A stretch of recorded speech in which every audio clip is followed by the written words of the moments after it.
Hey guys, and welcome back to the channel. As you can see, I've been gone for a long time, even though I said I was going to try and keep the uploads good. But we're back, and this project alone was the reason that I've been gone for so long. This project took me about 3 months to finish because of all the mainly because of all the sanding. But I cut most of it out to make a very concise video. So without further ado, let's get started. So after we start off with the raw prints, first we got to get rid of some of those support interfaces. I don't know if that's the right word, but it's the contact points, the support contact points that are in the mask. As you can see, I got myself some pair of files, and I've started to sand away at those rough spots. Very self-explanatory, but it's very important that you do this step because it will be a lot harder to get in there with something like a sheet of sandpaper, or even worse, an actual mouse sander or something like that. But now we have to combine the helmet. Now this helmet was sliced in the worst way I've ever seen in my life. So it's a little bit difficult. The parts don't quite line up where they should be, but we made it work. And that's just something you're going to have to do if you want to make this yourself. It's going to be a little bit of effort, a little bit of wiggle room, a little bit of improvisation. But soldering these parts together is going to do a lot of help down the line. These walls are so thin anyway, so you're going to have to be a little careful you don't burn a hole straight through the plastic. And everything sets perfectly fine. All right, now that the welding is done, we have to fill in the layer holes, I call them, basically where the helmet started to print up, because I printed the helmet upside down with the dome, so it's got those big layer gaps on the top. So we're filling that up with some hard artist's resin that we are then going to be curing with a UV light. And I used my UV light pen, despite the fact that sitting next to it is my new UV light that I was supposed to use, but failed to realize it was less than a foot away from me. But you know, we all make mistakes. Next up, of course, we have sanding. Now, you have to sand your 3D prints because getting rid of those layer lines is key. Also, because of all that resin I put on top, you gotta make sure that resin is smooth. Smooth is the key when you're working with 3D prints. If you see your layer lines through the paint, then obviously that's going to be a big problem. It won't look as good as it could have been if you spent a little more time in your post-processing, which is why I spent so long behind the scenes sanding this stuff down, because I knew metallic paints show off layer lines like it's no one's business. So once again, sand your prints, please guys, please sand your prints. Please, with a mouse sander, an orbital sander, by hand if you have to, just sand your prints, please. Alright, once that sanding is done, we are going to do a technique that I love called resin smoothing. So we're going to be brushing on a bunch of resin that you would use in your resin printer, and you're just going to brush that on with like a cheap chip brush, cure it with a UV light, and that'll make your job of smoothing out your prints a lot easier. But not easy enough to stop from 3 months of sanding happening. But you know, that's obviously down to me. You can obviously cut down on that if you go a lot better and a lot more detail with your smoothing. But you know, you get what you get at the end of this. All right, once the resin's done and cured, we need to wipe it off with some IPA, because by default the resin will be really tacky. And obviously that's not a good thing for sanding. So you're going to put some IPA either directly on it or on a paper towel, and then dry it off, wipe it off, get all that excess resin that didn't get cured off. It's the same principle with your resin prints. If you do have a resin printer, you need to wash it off with the isopropyl alcohol and then cure it afterwards. It's the exact same principle. And now we get back to everyone's favorite part, which is sanding. Sanding. Sand your 3D prints. That's all I can say. Please sand your 3D prints. Even when you go and apply a resin layer over it, you still need to sand your 3D prints. So please get everything nice and smooth. Start with a low grit, go to a high grit, work the medium, and please, this will take you a long time if you are like me, but it's worth it at the end. I absolutely mean it. All right, now that everything's smooth out to my liking, we are going to apply a layer of filler primer to see just what else needs to be done. Are there any high points I missed? Are there any low points I missed? I need to fill in with some resin or some Bondo.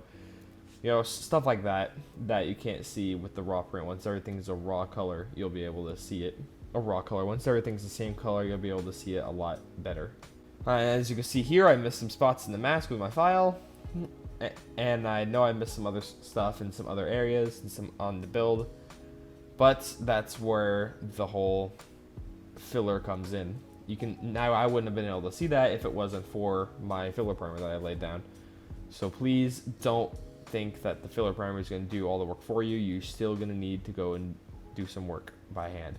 All right, and once I got 3 months later, when I got everything sanded to where I need it, where I want it to be, where I feel comfortable, I applied a black gloss base coat to all the prints because metallic paints love a gloss black base coat. But of course, read the can, follow the can. If it says it doesn't need a base coat, test it out if you want a base coat. Get some plastic spoons and test it out on the spoons. Those are great for testing out paints because they're already smooth. You don't have to worry about any of that.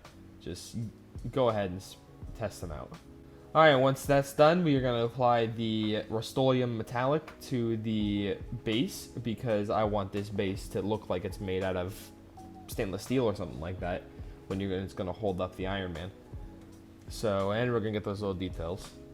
But for everything else, we are going to be applying a Rust-Oleum Metallic Gold metallic finish. And this stuff loves a black base coat. I used the Krylon gloss black because I've learned that Krylon makes very great gloss paints. Now, of course, since these are different families of paints, I'm taking a risk here. But once again, it all comes down to how you test, because I tested these paints. I know they work together, so I had no problem. But if you want to use 2 separate paints from 2 separate families, then you need to test them out. Once again, grab some plastic spoons and spray the base coat and spray the top coat on top of it. See if it reacts. If you're going to clear coat it, test your clear coat on it, because some paints can react. Once again, it's all about that testing. Anyway, so we're going to tape off some areas of the helmet and to get those little metallic details. And I used the Duplicolor Metal Cast base coat. Now, in hindsight, I shouldn't have used that color because it's too light, but it didn't really matter. I like it. I think it fits everything right. And plus, the metallic base coat, it has that little pearl finish, so I kind of like how it adds extra bit of texture to it. So we're good. And now we use everybody's favorite metal cast color, the metal cast red. The metal cast red is very nice, very fun to use, but something you need to know when using metal cast colors like this. These are not spray paint. These are tinted clear coats. So, if you know anything about clear coats, they love to run, and that's the exact same with these metal cast colors. You need to apply light coats and be very careful when you are applying them, because if you apply them too heavy, they will run. As you can see, I'm working out in short bursts from a very far distance to make sure that none of the paint runs. It's very careful, very tricky. You need to take your time with it, please. And once the metal cast red has been set, we are going to apply the Duplicolor 1K clear coat. Now, I don't think I applied this clear coat in enough layers, but that's besides the point because we are weathering this helmet afterwards, so it doesn't really matter. But if you wanted this to be nice, glossy, new, then apply more layers. Maybe even get a little closer with your spray bottle, but I'd be careful with that. Maybe just apply more layers. Alright, now once that's done, we are going to apply my favorite bit of this helmet. We are going to work with some electronics. Now, this is no complicated electronics or anything like that. This is just some cosplay LED eyes that I got off Amazon. I didn't cut the wires, None like that. I just put them in, duct taped them in, put some batteries in the battery pack, turned them on. They did what they needed to do. Originally, I was going to follow Frankly Built's tutorial on a magnetic faceplate with the LED eyes, but I got cold feet, so I just decided that I'm taping the faceplate down, and I'm going to tape the LED eyes in the helmet itself. So pick your poison. If you want to go that extra mile, then please go to Frankly Built's channel. He has plenty of tutorials on how to do cool stuff like that with your Iron Man stuff. But if you get cold feet like me with electronics, you're gonna want to take your time with it. So just duct tape the eyes in and duct tape the battery pack. It'll be just fine, I promise. And now onto my favorite part of the project. We have the weathering and the battle damage, because there's something just so liberating about scratching off some of that paint. And especially if you didn't get a good finish, there's a decent chance you'll be able to disguise it as battle damage if you're good at it. But so you see what I'm doing here is I have a Q-tip, I spray paint the Q-tip, and I kind of run it along the hard edges, because the hard edges are the things that are going to get damaged the most. Look on anything in real life that has these hard edges. If it's going to be a staircase, if it's going to be the edge of your table, if it's going to be your car, all the stuff along those hard edges are going to get more wear and tear than any of the smooth areas ever will.